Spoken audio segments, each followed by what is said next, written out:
welcome to this year's last book review.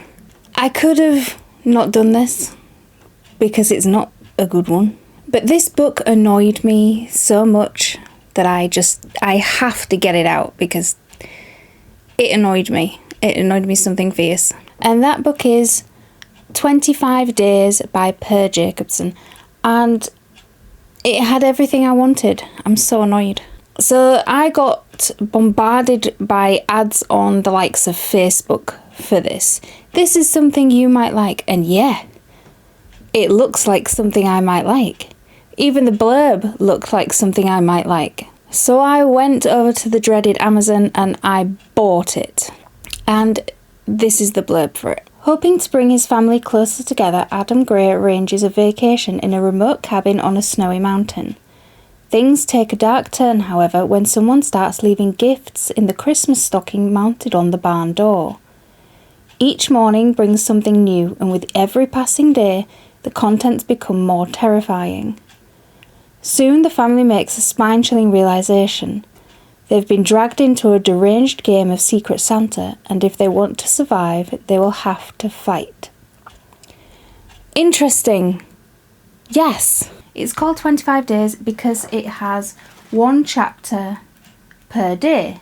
The idea is you read one chapter per day from the 1st to the 24th, or 25th, the 1st to the 25th of December, which is great because last year I did exactly the same thing with The Advent of Winter, and that is one short story per day from the 1st to the 24th. So the concept of having something you read once per day as an Advent is not something I don't know. And I was interested in experiencing that format again because I enjoyed it so much the first time. Now I will put up a spoiler card up here. There will be spoilers going forward. If you were hoping to read this, this might not be the review for you because I've even put in my notes, put a spoiler card here because you will get annoyed. And yes, I will get annoyed because this book, we'll get there. So as with any book, the first thing that got me was the cover. And the cover is absolutely marvellous.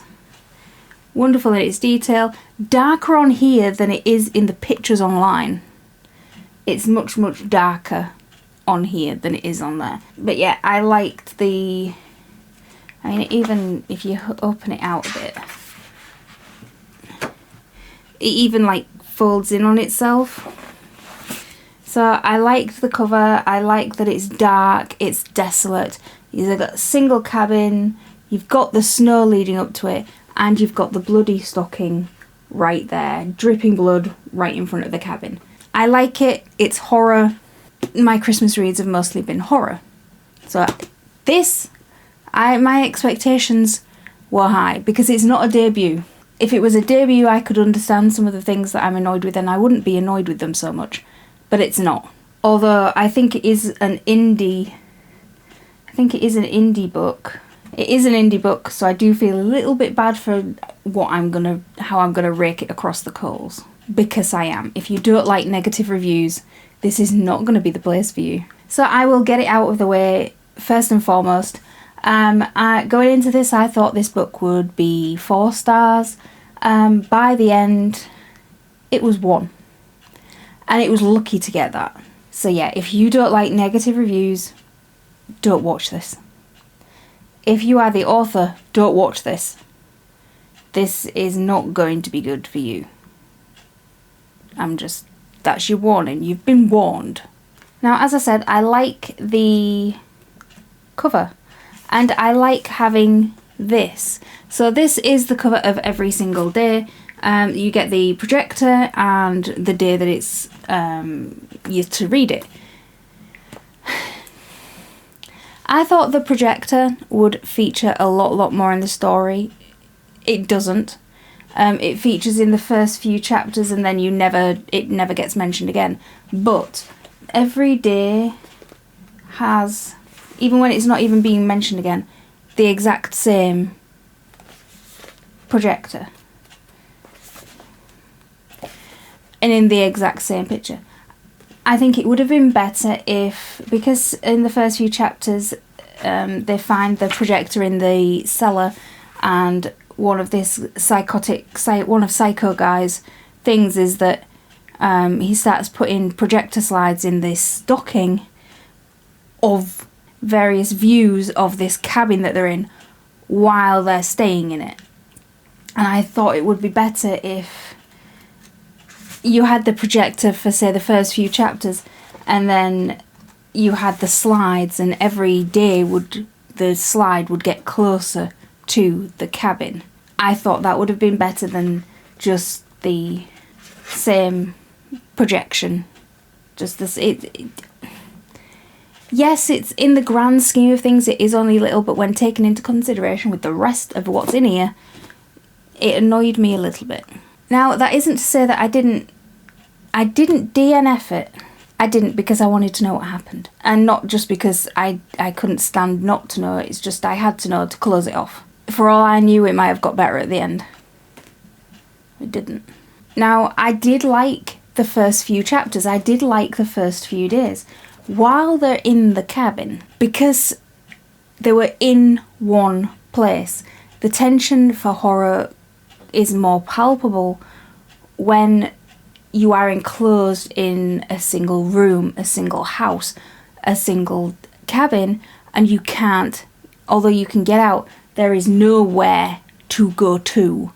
There is no safety that you can get to. And because of the weather, the phones don't work, the car doesn't start. There's no like skis or snow things, which you think there might be given that the cabin's in the snow. And they are miles and miles away from anywhere, which is the point of this family going there. They're to rebuild the relationships and the dynamic of this family by cutting everything off and going there willingly. Which in turn ramps up the tension because there is nowhere for you to go.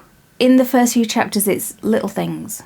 You see Psycho Guy a ways away on top of a hill, and you only notice him because the lights of his snowmobile are two different colours on the headlights. I think one's white, one's red.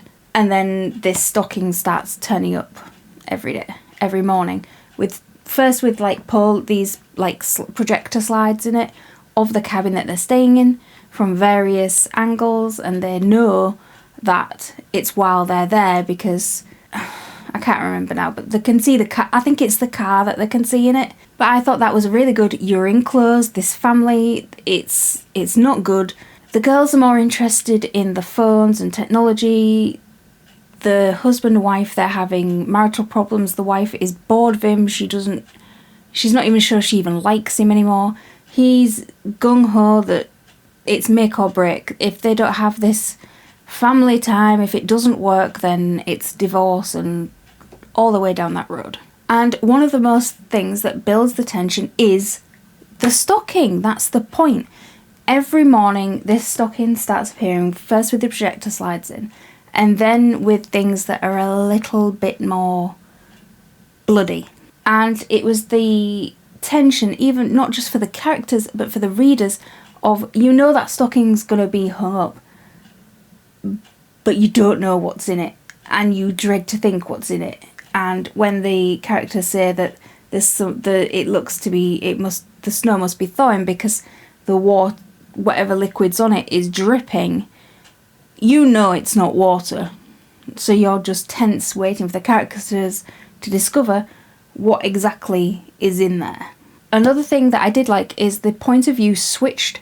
Every chapter is a different point of view between the four members of this family. So you've got the husband, the wife, and two girls. And every chapter is a different POV.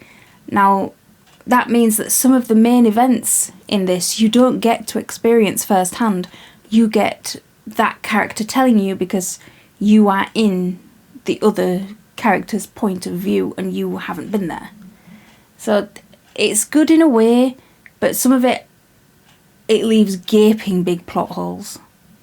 I mean, these are plot chasms is what it leaves by doing something like that. It was a great idea, it didn't really work. Now, like I said, the different chapters are different members of this family, I would have liked random chapters of Psycho Guy's point of view. I call him Psycho Guy. He's the bad guy, but he's really fucking psychopathic. Like, the chapters are the days, but I would have liked there to be like a chapter, just like a random chapter of him through the night. So you know that he's doing something, even if what he's doing is a bit mundane, but you know, he's around the cabin. I would have liked that interspersed with everybody else's chapters. I think that would have been good. We don't get it. So those are the things that I think were good in this, or at least they were all right. So you may think, well, why did you give it a 1 star? You know, you said that you liked all these things. That's the reason. I only liked these things. The amount of not bad, but poorly executed ideas annoyed me. Now, like I said, I liked it when the family were enclosed in the cabin. It ramped up the tension. You got a really horrific feel. And there's pets in the barn. It's like a petting thing. There's lots of nice little cute bunnies. There's chickens, turkeys, just everything in there. And they're really cute and they're really fluffy and the girls bond with them. We'll come back to it. However, everybody knows there's going to be a however, because there is. It's a however. When the family left the cabin, now to set the scene, this is, say, the second week of December. The snow is up to their knees when they go outside. But this family, as soon as they step out of the cabin, it's like they're made of Teflon. Nothing sticks. They survive everything that happens to them like it's just no big deal. Like, it just really, it wasn't that horrific. But yeah, it was a no, you shouldn't have survived. So to set the scene again, this family are from the city. They don't have any survival experience, not even like one of these like survival courses that you can go on, you know, whether it's a hobby or it's something that you just are interested in. Not one member of the family has ever done anything remotely like this. And suddenly they are able to survive not just days, but weeks of being in this cold, hostile environment. The snow is up to their knees. They have barely any food left. This psycho guy is stalking them through the forest. They get lost. There's no compass, there's no map, there's no phones, there's no even like walkie-talkies. They have no weapons at all. I think the guy has a pitchfork. What the fuck is that gonna do? And not only that, but the thing that annoyed me so much about this whole survival thing, there's like a rock climbing piece where suddenly everybody's able to climb up this rock face, except they have no climbing equipment with them except for a rope. And when inevitably one falls, they crack a rib. Nothing else. That and the main thing that annoys me with this survival thing, the snow is up to their knees, all over. This psycho guy is stalking them through the forest, and they sleep out in the open all night long. They don't freeze to death, they don't catch hypothermia, and they don't set someone on watch. They know the psycho guy's tracking them through the forest. They know that he knows where they are, and they don't have someone sit up like in rotation to keep an eye over them. They just all huddle together and all go to sleep at the same time and survive and survive and survive and survive, and they do it for days. And nothing happens to them. The plot armor in this is so it's so thick. There are no stakes in it. And that's even before they get to Psycho Guy. This is just trudging through survival forests. And if you're gonna do that, just at least make it a little bit, I mean, not believable, but because it's fiction. But, you know, give it some stakes. I mean, give the little girl hypothermia. You know, you've got to get to a doctor, you've got to get down the slope, you've got to get down to civilization, because now the clock is ticking. It doesn't have that, and it's annoying. But there are more annoying things to come. Now, I was willing to overlook it. Like, just, get to where it really, the horror aspect, although you left the cabin and I didn't like it, it'll get better, right? So Psycho Guy eventually gets sick of stalking them and actually goes for the full-on kidnap meeting. And this happens at the top of a snowy cliff. Jagged rocks. For some reason, they're not going down the mountain, but they're going up it. That was one of Adam's bright idea. Adam's the dad. That was one of his bright ideas. I think his wife does question it, but then she ultimately goes along with it because of some reason. I think the reason was that the Psycho Guy would be expecting them to go down the mountain, so they're going to go up instead, when they have no survival instincts, no food, no nothing, and you want to go further up into the forest where you don't know where you're going, with a guy that is obviously still stalking you. I can't make it make sense because it just doesn't. But anyway, this guy corners them on this top of this snowy cliff on the mountain, and he has got one of these snowmobile things, and he does like a really intimidating skiddy donut where fucking snow's flying all over. And he has a shotgun, and he levels it at Adam and shoots him. And he shoots him in the shoulder, or sort of sideways chest thing here. He shoots him. Adam goes over the cliff. He kidnaps the mother and the two girls, knocks them out, puts them on the back of the snowmobile and takes them back to his cabin. And I thought, oh, finally, some proper stakes. The father is dead. Everybody's been kidnapped. This is where it's going to be like her horrific survival thing. Also, I thought, because I forgot the amount of plot armour that these guys have.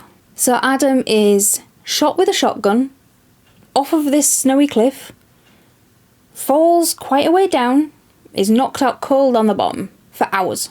I can't remember whether it was a full day or not. I really don't remember, but I have a sneaky suspicion it might have been. And he's knocked out cold for hours in freezing temperatures, and he wakes up. He's shot. He's still bleeding out.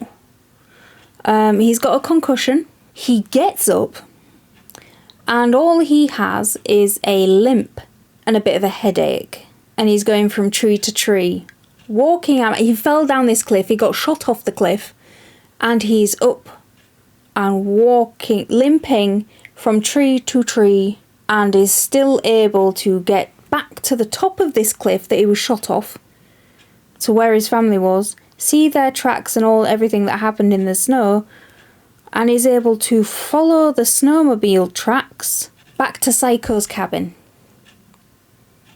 And it takes him a couple of days, and it snows, but the tracks are still there for him to track. It's the lazy writing that annoys me so much.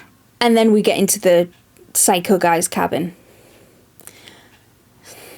Now, if the other things hadn't annoyed me before, this would. So I was willing to believe it. You are being held and tortured in this guy's basement for his shits and giggles. I'm with you. You're tied up in different rooms, although he kept the two girls together. But the whole torture aspect, it's just laughable. It doesn't commit. He keeps the two girls together. The youngest escapes with help from the elder, because of course they would. And the younger girl is free. She gets out of the room, is able to live in the cabin for 3 days without Psycho Guy noticing that she's escaped, which doesn't ring true with everything else that he's done. He goes to give them food daily. So how would he not notice that this younger one isn't there anymore? And it's just not an issue. It just doesn't, because he doesn't notice. And she hides from this psycho and steals food out of his fridge like he wouldn't notice. It's the laziness. And by this point I didn't like it, but I was determined to get to the end just so that I could finish the damn thing. And the whole ending is just... Really? Really? They make it to civilization, to a gas station that they're in this little town thing that they pass through, alert the guy who's the attendant, and Psycho Guy has managed to follow them even though he was set on fire and his cabin was set on fire.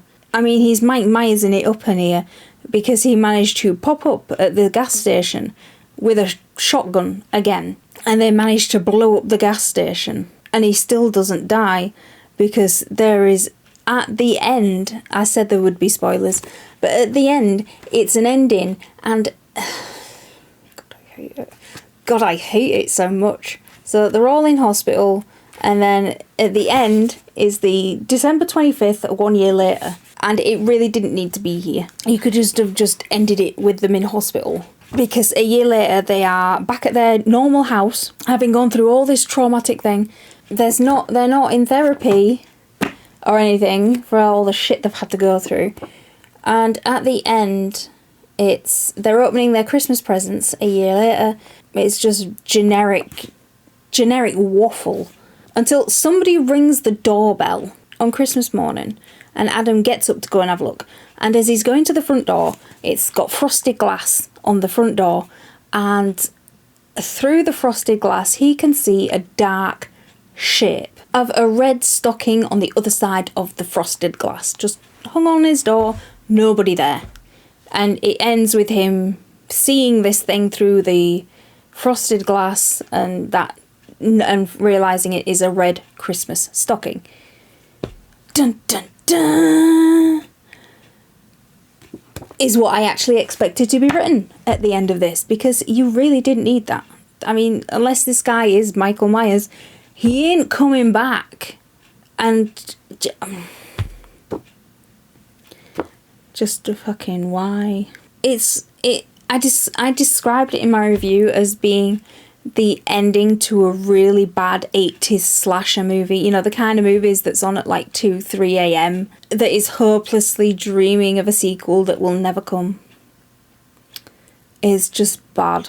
This book is such a mess, and I was so disappointed. It had the potential to be so damn good, and none of it was realised. Absolutely none of it. And I keep calling it the bad guy, Psycho Guy, or Michael Myers, because you never get to know what his motives are, who he is, or anything. He has no name. By the end of it, you don't know him. He's just a random psycho guy. That's why I call him Psycho Guy, because he has no motive, no personality, nothing. Absolutely nothing. He's just filler. He's villain filler. I hated it. Now, I did originally try to stick to the 1 chapter per day, and while we were in the cabin, I did, because it was really ramping up the tension, but I couldn't stick to that, because the chapters, when you read them on their own, only like a few pages per chapter, if you read them on their own, like one a day, they're so bland and boring, and nothing really happens in too many of them. Nothing happens, and it is boring. And if you're going to commit to the 1 chapter thing per day, at least make the majority of them interesting so that you want to read the next day.